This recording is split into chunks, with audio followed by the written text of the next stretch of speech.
Okay, we'd like to go and get started.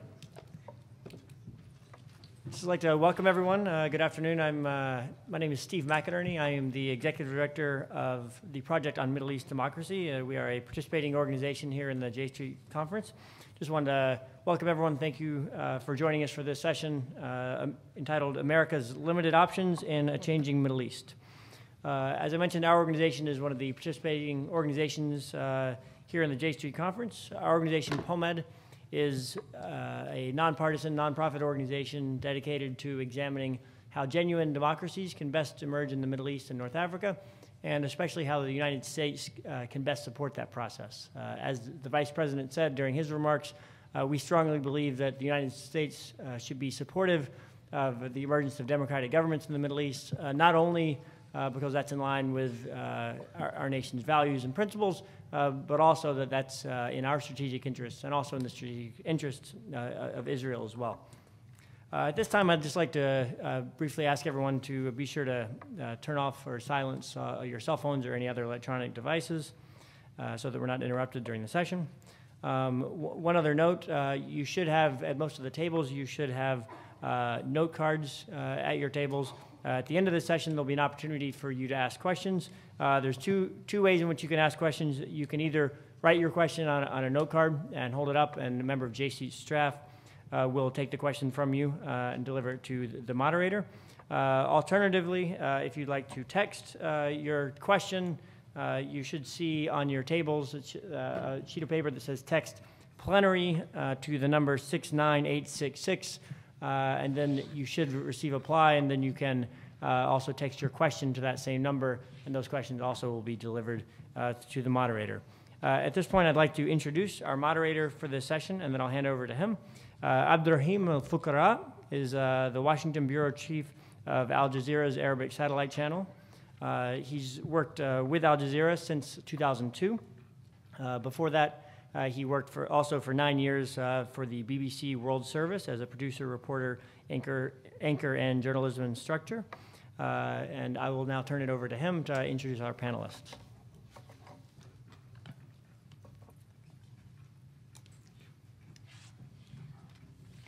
Thank you very much, Stephen.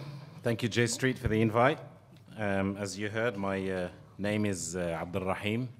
I go often by the shorter version, Abed, but if you like it elongated, I'm happy for you to keep Abdurrahim. If you want to give it some hair, that's also fine by me. We obviously meet here today at a time when the United States broadly and the Obama administration specifically is doing a lot of things and is having a lot of things done to it. Doing a lot of things in terms of diplomacy with Iran, for example, doing a lot of things with the Russians over Syria's chemical weapons, and the list goes on. But it's also having things done to it in terms of the perception that it embodies the decline of US power. At least that perception is widespread in North Africa and the Middle East.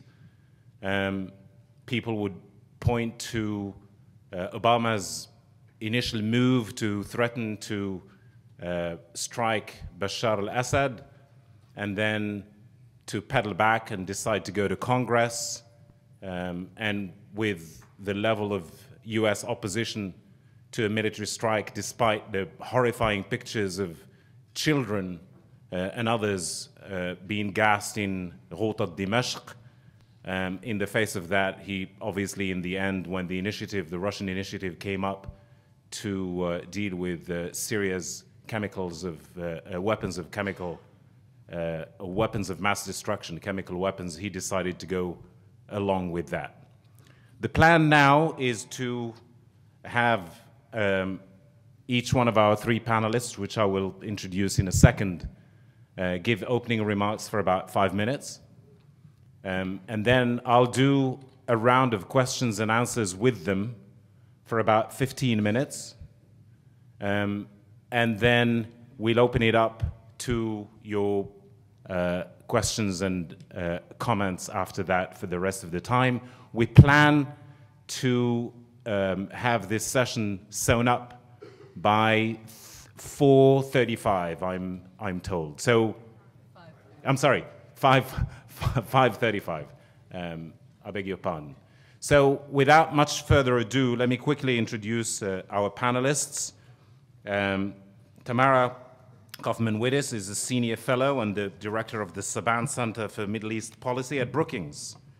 Wittes served as Deputy Assistant Secretary of State for Near Eastern Affairs from November of 2009 to January of 2012, coordinating U.S. policy on democracy and human rights in the Middle East for the State Department, where she was central to organizing the U.S. government's response to what many people call the Arab Awakening. Wittes is the author of Freedom's Unsteady March, America's Role in Building Arab Democracy. Sitting next to her is Mr. Hisham Youssef, who is a career diplomat. He joined the League of Arab States in 2001 as the official spokesperson and became the Chief of Staff to the League's Secretary General in 2003. Since 2012, he has worked as a senior advisor to the Secretary General of the Arab League on issues pertaining to crisis management as well as the reform of the League. And then we have the member of the Knesset, Tzachi Hanegbi, is a member of the Likud's Israel-Beiteinu party and is currently the chair of the Knesset's House Committee and a member of the Foreign Affairs and Defense, Economic Affairs, and State Control Committees.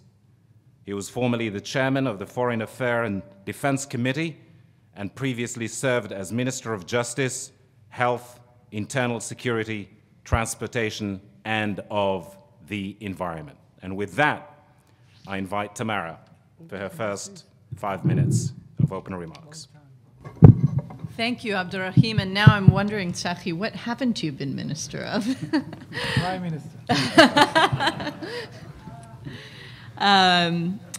So I'll try to be very brief and set a precedent that we can follow through the rest of our conversation. But what I'd like to do is set the stage with some very broad remarks about what I think the Obama administration has sought to do in the Middle East and what it has confronted. As Abdurrahim said, a lot of things have happened to it.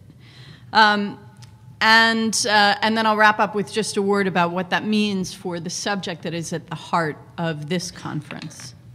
President Obama entered office in 2009, I think, seeking to rebalance.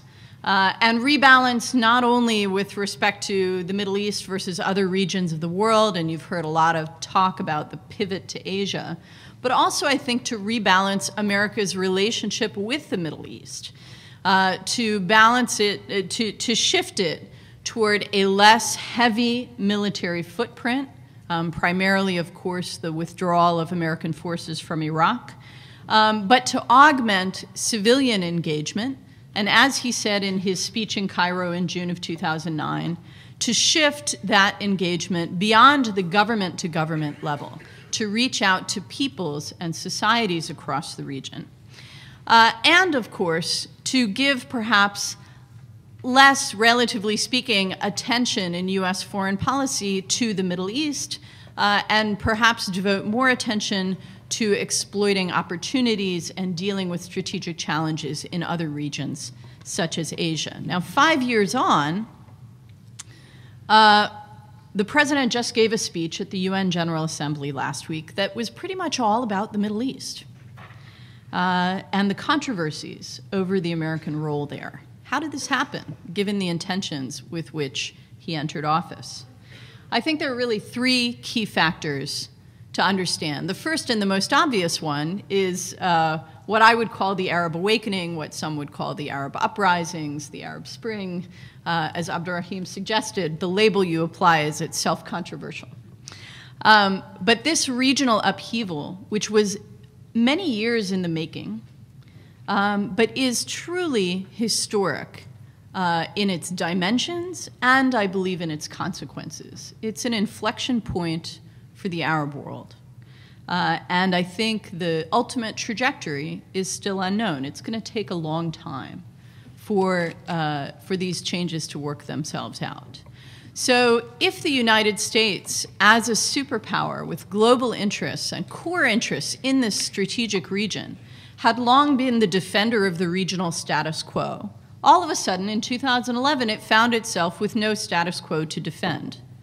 And since then, I think, has been working to try and reorient the basic approach of American policy to a region that is very much still in flux.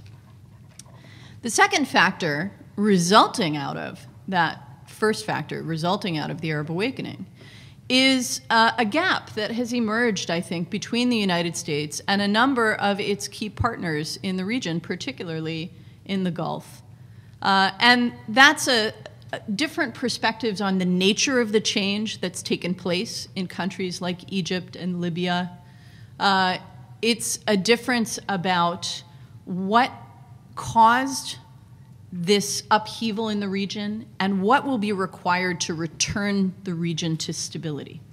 And I think that the United States and a number of its Gulf partners have very different answers to those questions. And that has complicated America's ability to rebalance its relationship in the region, because if it wants to play a less direct role, to have a lighter footprint, it needs regional partners on whom it can rely to protect and preserve its interests. The third dimension that's complicated, I think, the intentions of the Obama administration with respect to the Middle East, though, is something that's made here at home, not out in the region. And that is what's happened in American society and American attitudes toward America's foreign policy role. And while you see that primarily with respect to public opinion and politics here about the Middle East, it's not exclusive to the Middle East. The public opinion polls like those from the Chicago Council on Global Affairs that track American attitudes toward engagement abroad over many years show us that the level of opinion in this country supporting disengagement, the number of people in America who say it's better for U.S. interests to be less engaged in the world, is at its highest point in 11 years, since 1992, right after the fall of the Soviet Union. 1 minute. And that is a significant change. Of course, it's partly exhaustion after a decade of very difficult military engagements, and President Obama's referred to that quite a bit. Partly it's a result of a difficult economy here at home, but it has put very hard constraints on this administration's ability to engage in the region, not only with respect to military intervention, but even where there are times and places where the United States could make different kinds of investments, economic investments, diplomatic investments. In fact, to try and prevent worse problems later on, it has been difficult to summon the public support in this country to do that. And I think that's a tremendous challenge. Now, as this White House goes forward with the two priorities President Obama laid out for his Middle East policy last week, diplomacy with Iran to resolve its nuclear challenge, and diplomacy to finally resolve the Israeli-Palestinian conflict, that underlying softness in American public support for our foreign engagement is a challenge that has to be overcome. This White House will have to overcome it, and I know that all of you in this room with a keen interest in these issues are involved in your own ways. I'll stop there. Thank you. Thank you very much. Thanks, Tamara. Mr. Hisham Youssef, the floor is yours. Thank you very much. Well, the outline describing this session indicated that the changes sweeping the Arab world are far-reaching, significant for American interests, but largely outside U.S. control or even influence. And then it went on to say that the U.S. policy options seem limited. And I would like to take issue with both these points. Yes, the changes in the Arab world are far-reaching, and They are sweeping. And we have countries of different natures in the Arab world. Countries in transition after mostly peaceful revolutions in Egypt and Tunisia, and to some extent Yemen. Countries in violent transition, like Libya. Country in a civil war, Syria. Country facing civil strife, Iraq. Countries trying to achieve change from above, like Morocco, Jordan, and perhaps some countries in the Gulf. Some countries in constant turmoil, Somalia, Sudan, perhaps even Lebanon. And finally, countries that are trying to avoid change altogether, particularly in the Gulf. And perhaps Algeria, that feels that it has already passed through that in the 90s. These changes, and future changes as well, will have a huge impact on the whole region and beyond.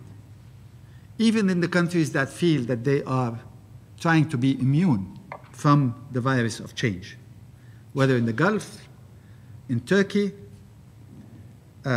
even in Israel.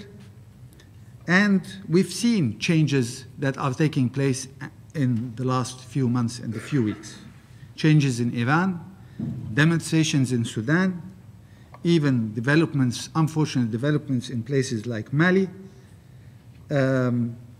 changes in Iran after the elections, and so on. But all this have made the situation extremely volatile. But I would bet as well that in 5 years' time, this region will be irrecognizable if you compare it to today, let alone if you compare it with the beginning of the Arab awakening. In the few minutes that I have, I want to talk about 3 issues. The first point is to comment on developments in the Arab world and the US control or influence on these events, and the US policy options, focusing particularly on Syria, Egypt, and the Palestinian question, and finally the road ahead. Developments are beyond the control of the United States, absolutely. They are beyond the control of anybody. And as a matter of fact, the United States, and Joe Biden just said that that the US cannot dictate events, and it is not even seeking to do so, only a few minutes ago. But if I was here a year ago, and I told you in a year's time, Morsi will no longer be president of Egypt, I think you would have thought that I was crazy. And if I was here 2 years ago, and I told you 2 years from now, we will still be suffering from the crisis in Syria, I think you would not have believed me as well. And if I told you a year ago that in a year's time the Palestinians and the Israelis will be sitting around the negotiating table, you would probably think that I was crazy. So this is how volatile the situation is and how fast it is changing. But in order for the US to be influential, I think it has to have the right assessment of the situation in different places around the world in which it is trying to have this influence. And this influence can be of many natures and many ways. For example, the US assessment of the developments in Egypt after the 25th of January 2011 were that the government would be able to control the situation in Egypt. And more recently, after the overthrow of Morsi, it took the administration 3 months in order to come to an assessment close to the situation that is taking place in Egypt. 1 minute. No, this is unfair. I object. I'm still in the first point. You can take my time because I'm going to only speak for a minute. And this is Arab-Israeli cooperation at its best.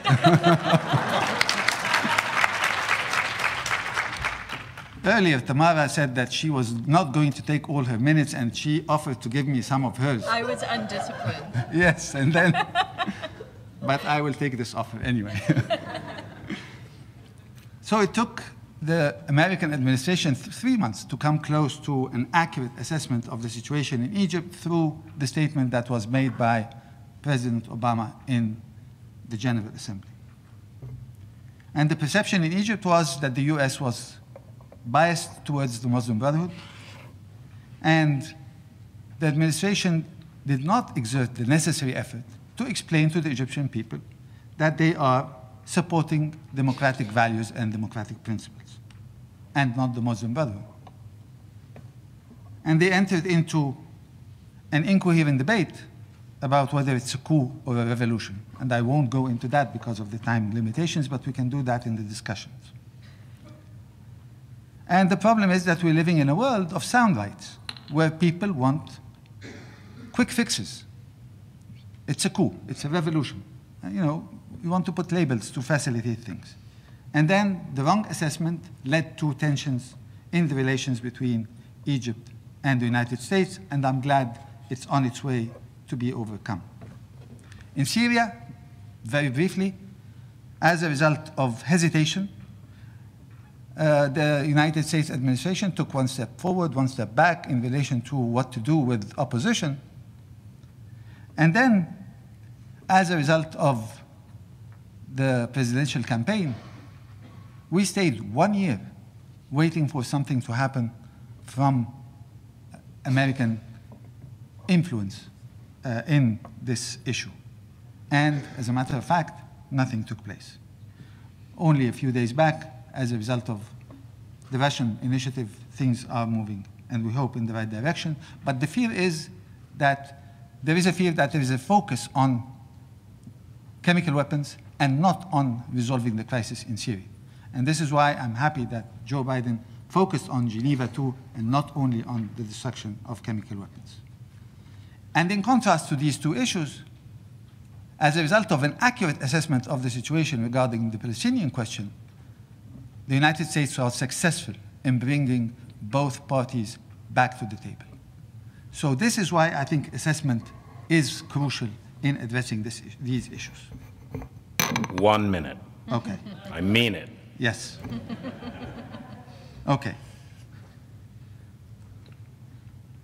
Now, since I have 1 minute, I have to go to the future. But I'll say one thing about the past, because Tamara mentioned that. I refer to the speech of President Obama in Cairo. People in Egypt and in the Arab world were elated after this speech. I was in the State Department 4 years ago. Tamara was there. And I was discussing with the Undersecretary at the time the implementation of various aspects of this speech. Where are we today? Nowhere. Nothing happened since then until today. No activities, no follow-up mechanism, and a vision that is not implemented. I'll conclude by saying that the region is passing through all kinds of challenges. And we can go into these challenges some of them were mentioned by Mr. Biden, about the Sunni-Shia divide, the transition, the role of Islam in our societies. And we have all kinds of problems, both internal and external. And I can go into that into the discussion. But I think that the US needs to assess these challenges and decide on the role that it intends to play. Because our region will continue to be important to the United States for all kinds of reasons. I don't need to enumerate them. But unfortunately, the theme of this conference is our time to lead. And this is part of our problem in the region, the lack of leadership. And we have to admit that. Unfortunately, events are bigger than the men.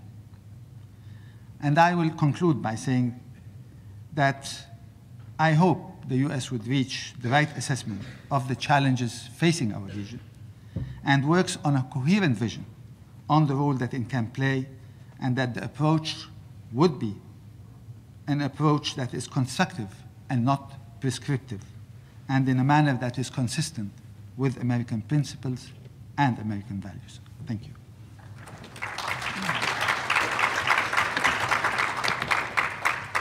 Thank you, Hisham Youssef, for your insight. Thank you also, given that you represent 22 countries, you didn't go on for 22 minutes.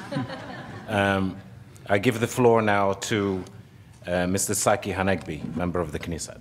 Thank you. I gave up my time not because I'm very generous, but mainly because I am trying to be very cautious in this panel. When I was asked to participate, I felt a little bit uncomfortable because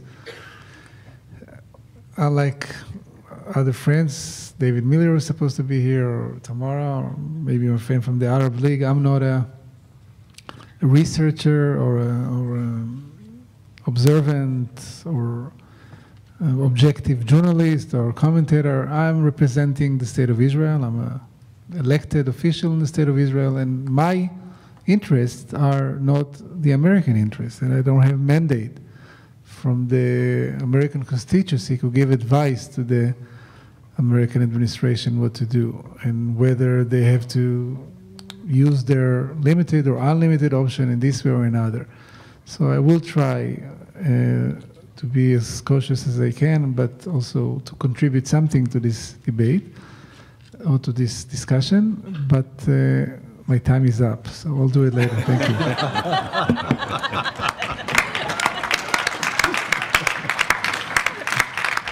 A real politician, yes. A real politician, absolutely. Thank you very much, thank you. And before I go on to do a quick round of Q&A with the panel, just wanted to note that Mr. Aaron David Miller regrets he was unable to attend the panel with us today due to schedule changes. Now that you said that your time is up, let me renew it. I'll start with you. Ehud Olmert, the former Israeli Prime Minister, was here in DC a few weeks ago. And he said, given the changes that the Middle East is going through, he said that he looks at Egypt and he sees the situation being what it is there. And then he looks at Syria and he sees the situation being what it is there and elsewhere in the region. And he feels that Israel has never felt more secure in its 6 decades of existence as it feels now. Do you share that assessment? And whether you do or you do not, what does that mean for the United States in that part of the world? I guess that what the former Prime Minister related to was the fact that the nature of the threat that Israel is facing is totally changing, because for many years, for decades, we were training our forces or building our military strategy to the danger of an attack of conventional armies from the land of our neighbors. Something that we witnessed in 1948, in 1967, and 1973. I don't mention 1956 because it was an Israeli initiative alongside with France and England. But this was the biggest existential threat that we were faced with. And thank God we have peace treaty with 2 of the states that we're neighboring, Egypt and Jordan, and it's working to our satisfaction. And it's something that is, of course, is reducing the threat. And also, what's happening in Syria now makes it more comfortable for us to look at our border in the north and to feel that at the moment we won't see Syrian armored division going up the Golan Heights or going down from the Golan Heights into the state of Israel. But Mr. Olmert is wrong if we look at the bigger picture of the Iranian nuclear capabilities that are being built up, at the danger of if Iran will be, at the end, victorious and will have military nuclear capacity, it will immediately mean that the whole region will do the same, because Egypt won't be able to stay aside, and Turkey and Jordan and other states in the Gulf will immediately, Saudi Arabia, I'm sure, is already considering how to challenge such development.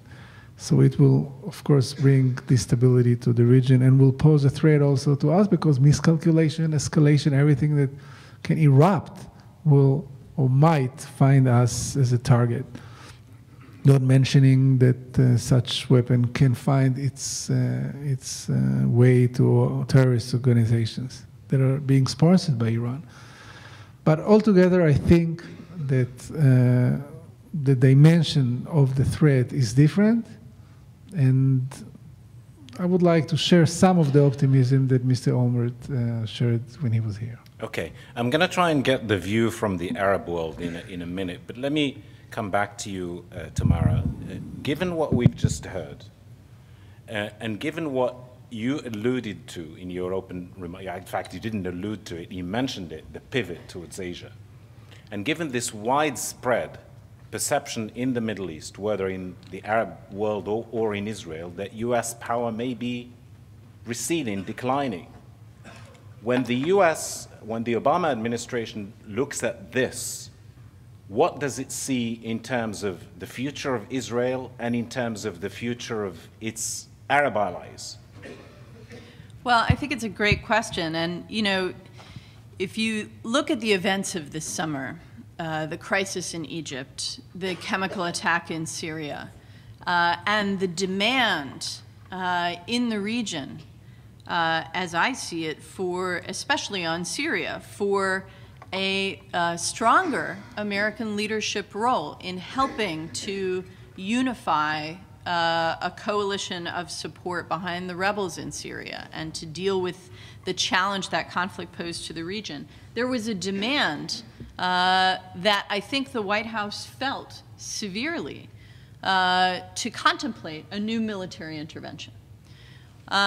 Look where we have ended up. As a result of some tough decisions by this White House, a diplomatic initiative on Syria that may or may not succeed, an Iranian diplomatic initiative as a result of the elections there, which I think you can make a strong argument that the sanctions pressure significantly shifted Iranian politics and helped contribute to that electoral outcome. So that diplomatic initiative is now underway. It may or may not succeed. And the renewal of Israeli-Palestinian peace talks, well, I think that we can talk about why Netanyahu made the decision to go back into talks, but I think we also have to ask, why did Abu Mazen choose to go back into talks? And one reason, I would suggest, is not only the issues related to the conflict itself, but also the issues related to the neighborhood. And the fact that Abu Mazen feels that he has today a stronger position relative to some of his political rivals after the coup in Egypt than he did before. So in some ways, these changes in the region, I think, have given a boost to diplomacy and have created opportunities for the Obama administration to re-engage in the region in a stronger way, in a firmer way, but through diplomacy. And it has made very clear that its desire is to deal with these issues through diplomacy. So I think that's the trajectory the president has set. The big question we face, of course, is what if diplomacy fails on any of these three fronts? And then I think the White House, again, is facing some really, really difficult choices. If you had asked me that question a few months ago, Abdurrahim, I would have said that governments in the region were drawing the conclusion that the United States was pivoting to Asia. It was done. The U.S. was walking away, and they were making decisions on their own. I don't see that today. Again, I see people looking to Washington for leadership. Does that remind you of that scene in The Godfather? Every time I want to get out, they drag me back in. Yeah, well, I wouldn't be surprised if the White House felt a bit that way. But look, this is a global superpower. It has global interests. This is a geostrategically crucial part of the world. So the United States is going to have interests in the Middle East that it needs to pursue. And the region is simply not in a place where it can maintain that regional order without American leadership. Hisham, how counterintuitive do you think the Obama administration seems to be looked at through Arab and Israeli eyes I mean, Mubarak was one of the pillars of the status quo in the Middle East. He's gone. Syria is in shambles, so is Iraq. And yet, the Obama administration has chosen this time, when the Arab region never looked more unstable, to want to push through with a Middle East process between the Israelis and the Palestinians. Where's the logic in that? Well, you should read the statement of Vice President Biden. He said the American rationale, why they think now is the right time. And as a matter of fact, I agree with him, that now is a good time. As a matter of fact, any time is a good time to resolve a crisis like the Palestinian crisis. Absolutely. As a matter of fact, there has been a lot of delay, day in and day out, for all kinds of reasons. Sometimes it is we have an election in the United States. We have an election in Israel. We have a Congress change and so on. So we have always millions of excuses not to go to the negotiating table and to take the hard decisions. But then when we find an opportunity where Secretary Kerry was successful in something that I think the majority of those who are experts in the Middle East thought that he would not succeed. So when he succeeds, I can't blame him. As a matter of fact, we're extremely thankful for the kind of effort that he has done. But what needs to be done after that is much more difficult. And this is why, and I mentioned this this morning, I believe that it would not be possible to achieve the breakthrough that is required in negotiations without the personal intervention of the president to roll back his sleeves and start working with the Prime Minister of Israel and the Palestinian president in order to achieve this breakthrough. On the issue of excuses, and I just want to do a quick follow-up before I open it up to Q&A. In the past, we heard the Israelis say, the Palestinians don't really want peace. They can come up with 1,000 different excuses. We heard the Palestinians say, the Israelis don't want peace. They can come up with 1,000 different excuses. Well, if Mubarak is gone, Syria is in shambles, so is Iraq and the rest of the region. That's not an excuse. That's a real handicap. Wouldn't you agree? Well, I don't want you to put the Palestinians and the Israelis on equal footing in relation to this issue, because the Palestinians have accepted every single offer to go to negotiations. Despite all the difficulties, they from Madrid to even having to go to Oslo, and all the negotiations that took place in the last 20 years, culminating even in the Annapolis Conference, and then after that, the effort of Mitchell, and then now with Secretary Kerry. Every single time the Palestinians were asked to go into negotiations, they said they had to oblige. They have no other choice. But the problem was always the difficulty on the other side, that Israel also always had its internal situation that sometimes prevented it from going back to the negotiating table for one reason or another. So I don't think that they can be equated. All right. We have about exactly 15 minutes to the end of this panel, so I'm going to open it up for Q&A. What I have been instructed to do, as you heard from Stephen at the outset, is that the questions and comments will be written on a piece of paper, or for those sitting in the front row, you have a text message address which you can dial to get your questions and comments to the panelists. Thank you. Okay, the first question I have here, excuse me, I've got to put on my glasses. What about a Middle East weapons of mass destruction free zone? Do you think the Helsinki conference will be resumed? Why don't I start with you, Mr. Youssef? This may seem like inside baseball. No, this question is addressed here. As far as we're concerned, we have no problem. I'm not here.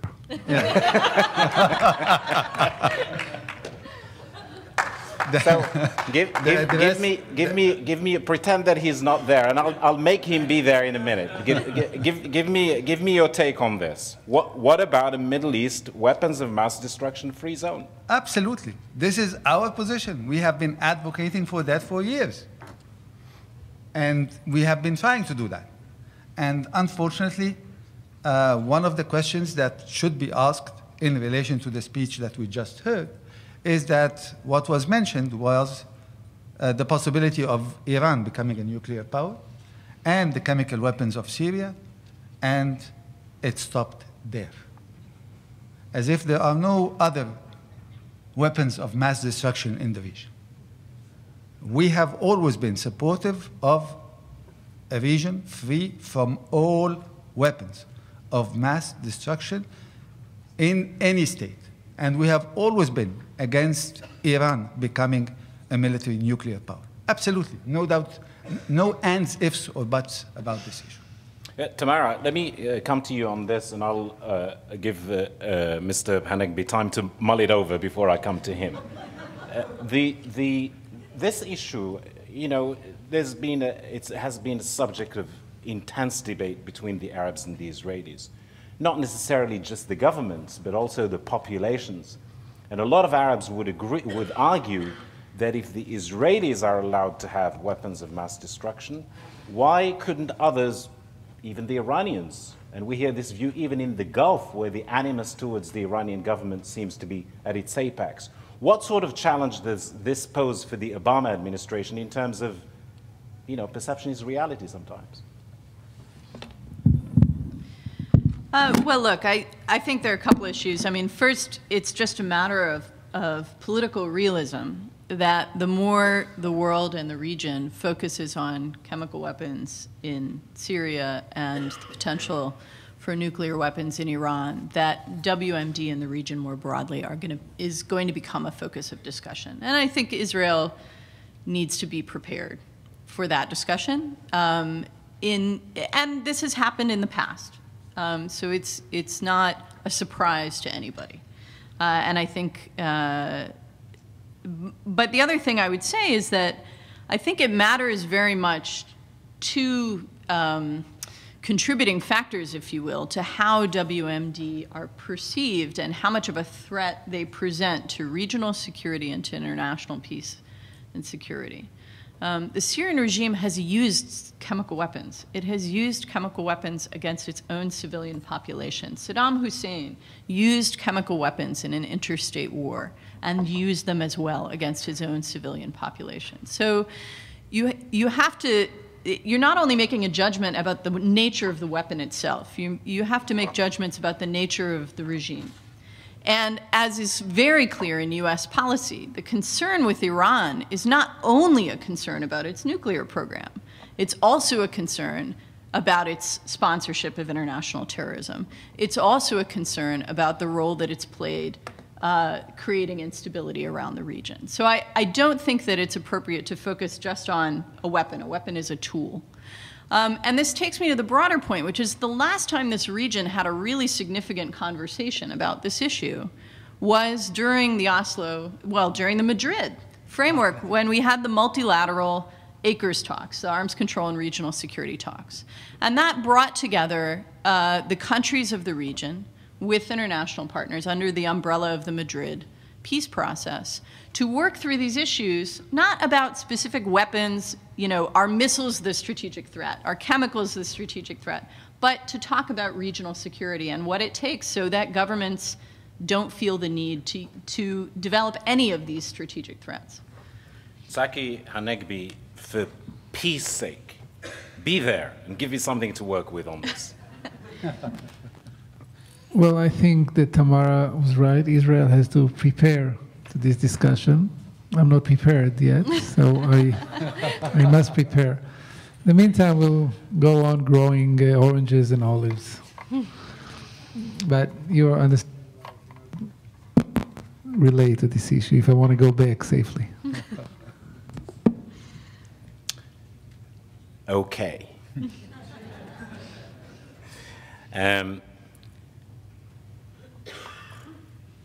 Comment requested on challenges, I'm taking these questions and comments in the order I received them, by the way.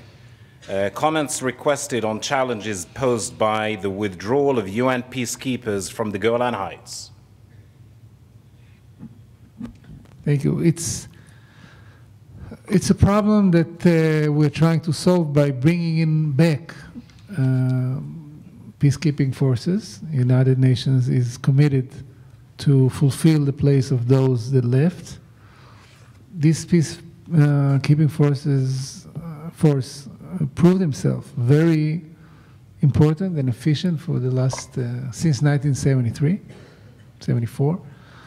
And it definitely should come back in the light of what's happening in the Golan Heights. If you have the chance of coming to Israel and visiting the Golan Heights, and you physically see the fights between the rebels and Assad's army, and you hear the voices, you see the smoke, and many people that got wounded, sometimes critically wounded, are being brought to the border and are being treated in our hospitals. There's more than 100 people already.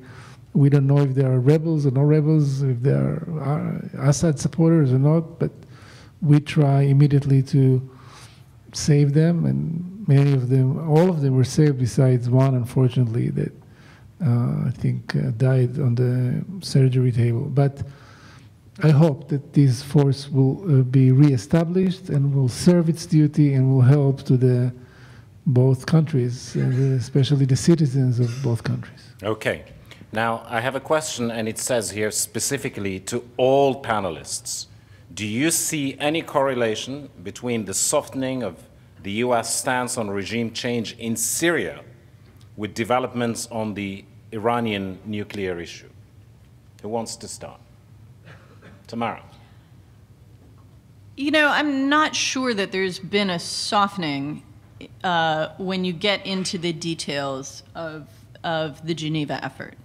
I think that while there's an agreement on the Geneva framework that says that the interim authority, the transitional authority in Syria, must be agreed to by all parties, the United States has made clear that it holds the view that it's inconceivable that Bashar al-Assad would continue in that capacity. And if it's subject to mutual consent, it's frankly inconceivable that the rebel factions that would come to Geneva would consent to have Assad remain. So I think in practice, it is still a strategy that says Bashar al-Assad has demonstrated his unfitness for leadership in Syria.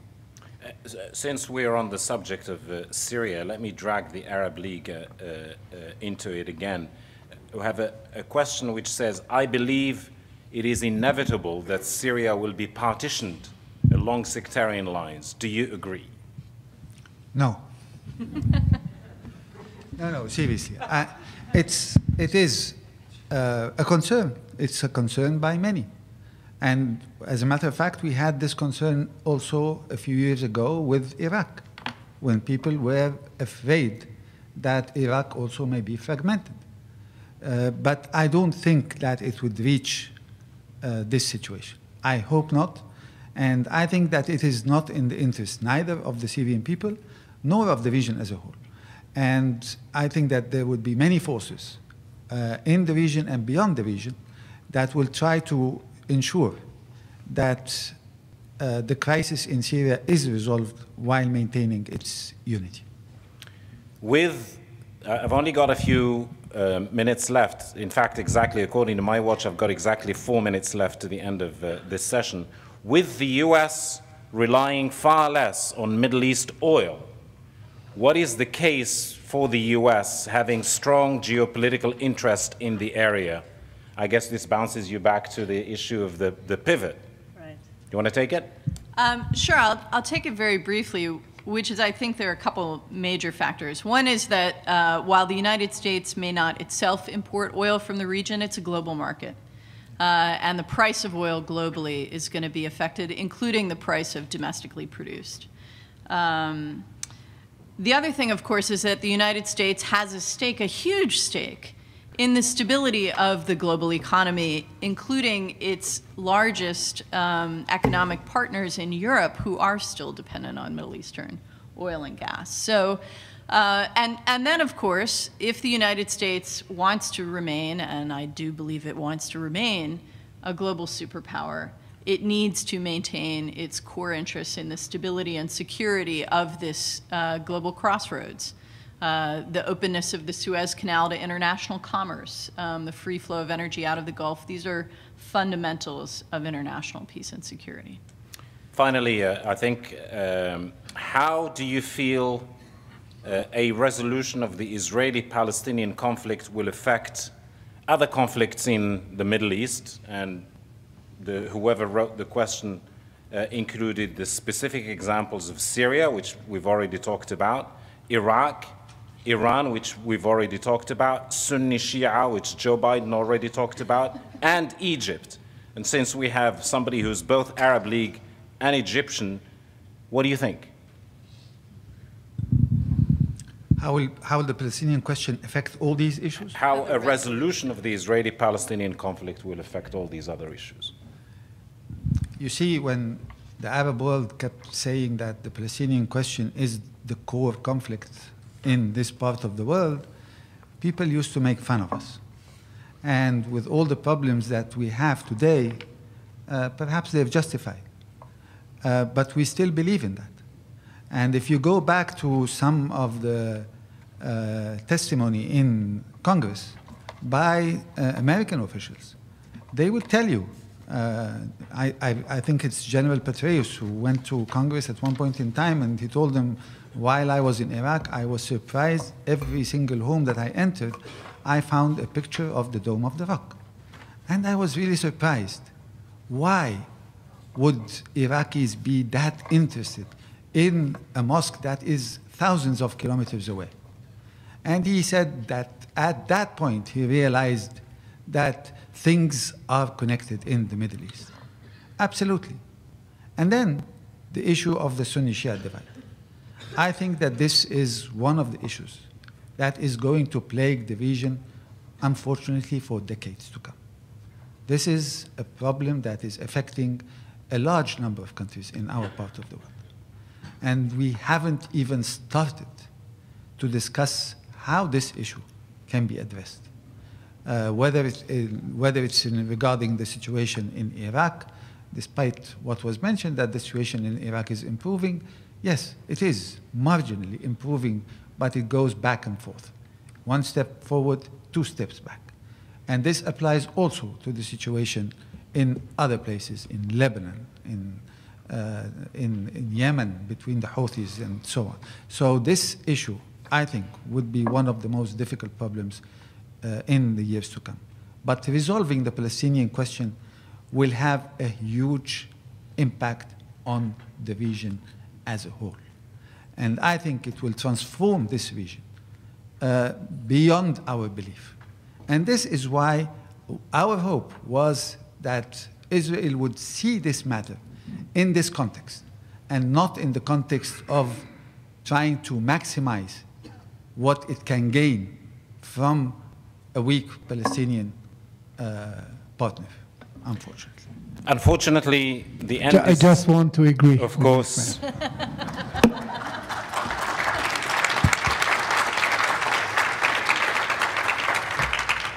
Unfortunately, the end is nigh. That's not a messianic message. The end is nigh for this session.